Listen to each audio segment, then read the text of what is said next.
the crackling to your pork, the chain in your nunchucks, the soil to your seed. There are so many flavours in life, but nothing is quite as spicy as a relationship.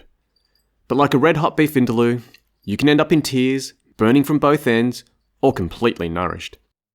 Stripped back, relationships are usually two people, with a common goal, bound by an agreement of some sort. Pretty straightforward, right? Well, if it were that easy and unromantic, we'd all be living neutrally ever after, and the 80s would have missed out on all those power ballads. Instead, there is enough noise to fuel the entire music industry. Biology, human nature, depictions in the media, internet dating, social expectations, FOMO, peer pressure, exes, crushes, the first kiss, the first time, the big day, casual flings, serious relationships, children. What's it all about? Before we get into it, please allow me to make a public service announcement. Being single is awesome. It's so amazing and possibly the most underrated thing since the invention of the zipper. So, if you're going to get into a relationship, it must be better than the single life. There is an ancient Vietnamese proverb that says, the air freshener should smell better than the poo. Actually, I don't know what it says. I can't read Vietnamese. But the point is, there should be a net benefit to your life if you're in a relationship. So don't ever settle and don't ever think that you have to be with someone. Don't FOMO into one. Don't do it because everyone else is doing it. Don't think you'll be left behind. And know that you always have a choice. Remember, the meaning of life is to grow into your true self. A relationship should support that and help you on your journey. It should never feel oppressive or be a chore. Sure, there are ups and downs, but overall, it's meant to be fun, safe, nourishing, and elevating. Alright, let's start at the beginning. Once upon a time, there was a single-celled organism, and this thing didn't need to go on Tinder. Not because it was so incredibly attractive, but because it didn't need to meet anyone else. You see, it would just split and replicate itself that way. No awkward fumbling around with bras, no meeting the in-laws, no drunken wedding speeches. Life was simple back then. Seriously, it doesn't get any simpler than that. Just DNA replicating itself and taking over the host planet. And nothing has changed since. Well, apart from everything. But other than that, things are pretty much the same. DNA continues to replicate itself and cells are splitting in your body right now. But DNA knows that the host will die and that a new body will be needed. Of course, a body can't just make a copy of itself. That would be incredible if possible. Imagine seeing a pig split off into another pig. Double the pig.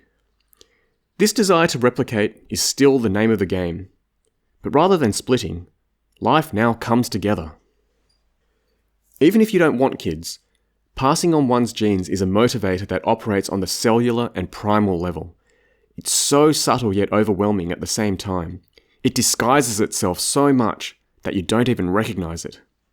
As much as we love companionship, the warmth of a body, and romantic all-you-can-eat dinners, it's not even that much of an exaggeration to say that this whole human experience is just a big Trojan horse for selfish genes to replicate themselves. I really want to emphasize this because your biology can control you and affect your decision-making. You can think that you're being rational, but your control center may have been hijacked by your hormones. This is vital to be aware of, especially when choosing a partner. Furthermore, our need for relationships is even deeper than that. Since the beginning of time, life has been one continuous flow of connection. The first particle formed in the distant universe can be traced to the latest baby. We are born through connection, grown in our mothers, nourished by those around us.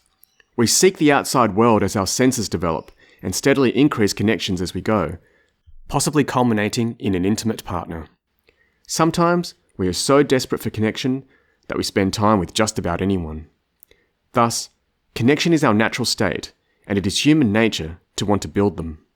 This is the crux of life and everything else. Social structures, civil codes, and every episode of Friends is built upon this truth. To be successful in relationships, we must balance animal instincts with human consciousness, personal desires with respect for other humans, and individual beliefs with tribal laws and customs. To do this, you will need self-knowledge, self-control, respect for yourself and others, street smarts, communication skills, a sense of fairness, and a pinch of good old-fashioned romance. The best place to start is with you. This is the first and most important relationship you will ever have in your life. How you relate to yourself will set the tone for how you relate to the people and environment around you. This is covered in the previous talks, Identity and Self-Love. There are links in the description below. So let me just summarize here and say that you will need to have some sense of who you are before you meet anyone else. Your true self is the most important reference point in your life, so never ever lose connection with that. Because how can you expect to meet your soulmate if you haven't even met your soul? It's like two puzzle pieces coming together. If you don't understand your own shape, how can you connect it to the corresponding piece? What can end up happening is that you smash and bend yourself to fit with someone else. Therefore, know yourself and love yourself first.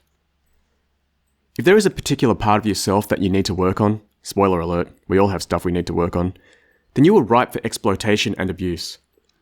A person, or even an organisation, can take advantage of that and meet your unmet need, but not in a way that helps you. For example, you may crave an authority figure for some stability and certainty in your life. An opportunistic predator could then present him or herself as powerful and give you what you need.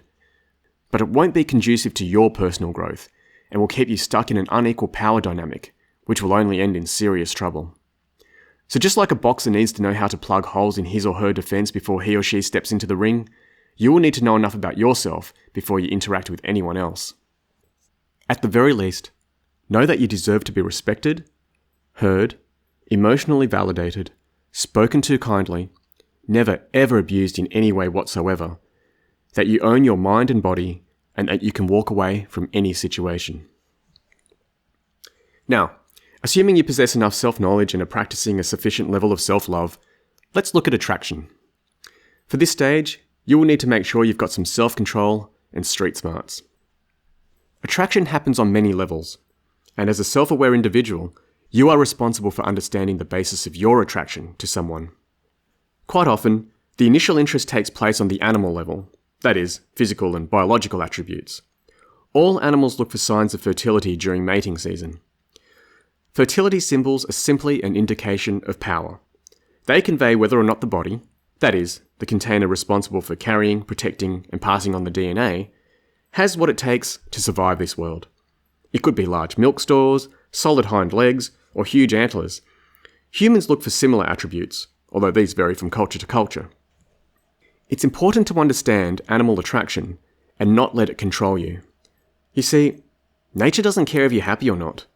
As long as genes are being passed on, it couldn't care less if you're living in a harbourfront mansion listening to Mozart or in a swamp at the back of another swamp listening to farts. It doesn't know what language is, and doesn't care whether you know the difference between there, and there, then and than, or if you think confidentiality clause is just a fancy name for Secret Santa. And as animals, that's fine. But as a human, you need to ask yourself if that's enough for you. Maybe it is. Relationships can be as deep as the ocean or as shallow as a creek bed in the middle of a drought.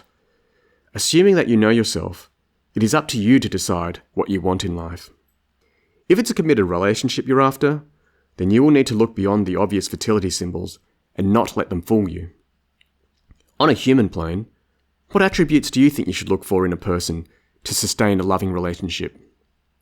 What values are important to you? How much of your true self are you willing to share?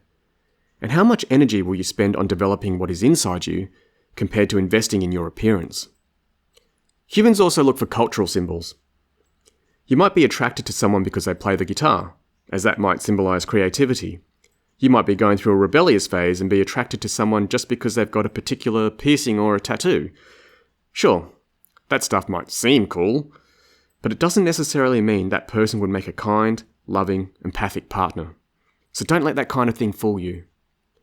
Try to see the person in their entirety, as much as you can anyway, because in a relationship, behind closed doors, you get a whole lot more than the Instagrammable bits. Something else you should be aware of is limerence. Thanks, Andrea. Imagine drinking a love potion or being hit by Cupid's arrow. You will see the other person as perfect. Even an annoying laugh will sound like a chorus of angels. This happens when we first fall for someone, and it can last up to 18 months. It's involuntary, so it's difficult to protect yourself against it. Just know that it's a thing. Listen to your trusted advisors, and don't go opening a joint bank account in the first 18 months of a relationship. Also keep in mind that the opposite is also true. After the limerence fades, if there isn't a genuine connection, the littlest thing about your mismatched partner can bother you. Now, it's important to mention that if you spot a red flag, do not ignore it. You wouldn't buy a car if it was shaking on a test drive. So why the hell would you marry someone if you've got a gut feeling that they could shake a baby? I've seen people raise concerns and then choose to overlook them because probably desperation. Of course, nobody is perfect, but there are loose screws and then there are total tools. A few ways to spot red flags are seeing how your person of interest treats other people, especially people who aren't as powerful or have nothing to offer them, how they handle conflict or differences in opinion, and how closely they live to their own values. Also, your mother said there are 3 important questions to ask yourself when in a relationship. Unfortunately, she forgot one of them. So there are 2 questions to ask yourself when in a relationship. Maybe I should have opened with that and not thrown her under the bus. 1. If this person never changed, would you stay with them? 2. If this person became disabled and you had to be their primary caregiver, would you still be with them? This is a good exercise to capture any red flags. If you don't choose well, it'll never work. And keep in mind that you can't fix anyone either, nor is it your job, or your right. As Mummy says, healthy person plus healthy person equals healthy relationship. To really go the distance though, you need more than just attraction. You need admiration. You should admire your partner. They should inspire you, embolden you, motivate you to go on the greatest adventure ever into the unknown depths of your soul. And if you continue to grow on your true path, you will do the same for them. So know yourself and trust your gut. Alright, so you've met someone and you're attracted to each other. Then what? Consent. This doesn't just mean saying yes or not saying no. Consent is a framework that describes how power is shared between participants. For example, if you join a martial arts dojo, you share power via monthly fees and adding to the class numbers. You say yes to hard work, respect, and keeping your uniform clean. The teacher shares power by transferring knowledge and skills and says yes to duty of care, encouragement, and plagiarizing lines from the Karate Kid. In a simpler relationship, say a customer and restaurant, the customer shares their money and adds to the establishment's ambience, while the restaurant hands over quality food and top-notch service. In these 2 examples, the experience is rather standard and predictable. Sure, dojos and restaurants vary in the way they operate, but you pretty much know what you're going to get. Romantic relationships are similar, but different. We get a standard template of what 2 people often do together from the culture around us. We kind of have an expectation of what boys and girls do at different stages of intimacy and where things can lead, whether it's short-term or serious. But culture is limited. At best, it averages things out and gives people a rough guide to work with. At worst, it can be outdated, based on social structures that are no longer relevant, or simply flat-out stupid. These talks are all about making informed, conscious choices, not merely absorbing the programming that society imposes on us. Therefore, if a couple can actively establish consent, then it lays a solid foundation for a balanced relationship. It starts with 2 parties that have the capacity to make decisions and take responsibility for their own actions. Each person needs to know what they are signing up for. No nasty surprises, nothing hidden in the fine print, no bait and switch. In our restaurant example, the prices should be on the menu, and the dress code, if any, should be visible from outside. In a relationship between human beings, it can take a lifetime to know all the terms and conditions of a person. Therefore, in the beginning, the main role of consent is to keep people safe, empowered to make choices, and valued as human beings. To do this, we need to see each other as equally important and be conscious of the power each person wields. The best way to share power is through communication, motivated by your sense of fairness. So talk about it. After that initial attraction, if you and the other person want to be together in whatever capacity, find out what each person is after, what the safe boundaries are, and know that this can change at any time. If things progress, the consent framework will have to scale up in order to support the growing complexity of the relationship. Generally, consent needs to be given to make clear how 2 people will exchange time, emotions, affection, support, material belongings, finances, culture, child rearing, chores. The list can be as extensive as you want. The main thing I want to convey here is that any interaction is an exchange of power and is up for discussion. The more conscious we are, and the more considerate we are of each other's needs, the more balanced a relationship will be. Some ground rules for consent are: never manipulate anyone, never take advantage of anyone in any situation, always give a person the information that they need, and don't hesitate to ask for anything that you need. If you sense that there is a power disparity in your dealings with someone, make sure you take that into account. It could be age, experience, or someone's current situation in life. If someone is particularly vulnerable, then their decision-making may not be sound. For example, they could be influenced by alcohol. In this case, you cannot get informed consent. Okay, so you're adequately healthy for a relationship. You've chosen well, there is mutual attraction, you've established consent in a fair and equitable way, you've made it official. Awesome. Now what? Where do we go now that the ship has set sail? Starting at the basics, you will spend time doing common interests, of which there are at least some because you have chosen well. In the early stages, this forms the core of your relationship, and a lot of your interactions may revolve around this. For example, if you are both surfers, you will spend a lot of time surfing together, talking about conditions, and frantically paddling away from sharks.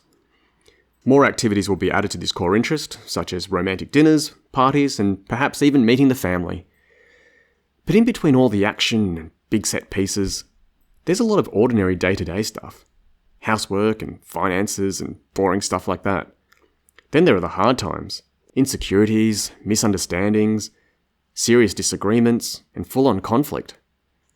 When the sugar hit ends, how do you make it sustainable? How do you get past the limerence phase and go deeper? How do you make sure you have more than just a glorified housemate? Some people try to keep the initial spark by introducing new activities. You may hear the term, spice things up. But spice isn't the problem. It's protein. You see, while activity fills time, it doesn't necessarily fill a relationship. Throughout all the doing and busyness, you need to actually get to know each other. I mean really get to know each other. The authentic person behind the facade, which we all have. This means talking, listening, sharing feelings, treating and caring in a way that makes the other person feel special, loved, and valued.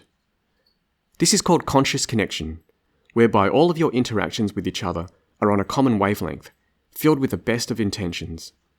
By doing this, you will create a safe space where you and your partner are free to be yourselves. This is how your bond deepens intellectually, philosophically, emotionally, and spiritually. Over time, if you are compatible, these connections will take over the common interests as the core of your relationship. In my case, your mother and I got together due to our love of East German dance music, and even though I love it more than ever, and your mother has jumped onto the Latvian yodeling bandwagon, we are still together due to our intellectual, philosophical, emotional, and spiritual bond. And it will require constant maintenance. Some people say that true love lasts forever. I like to think that true love is ever renewing. You will need to make adjustments as you grow as individuals and as a couple. Therefore, communicate well and learn each other's communication style. There are couples that pore over every word of their wedding vows, but don't even know what love language the other person speaks. They know what colour napkins they'll have at the receptions, but don't bother to establish a protocol to resolve conflict. Communication is the oil that keeps relationships running.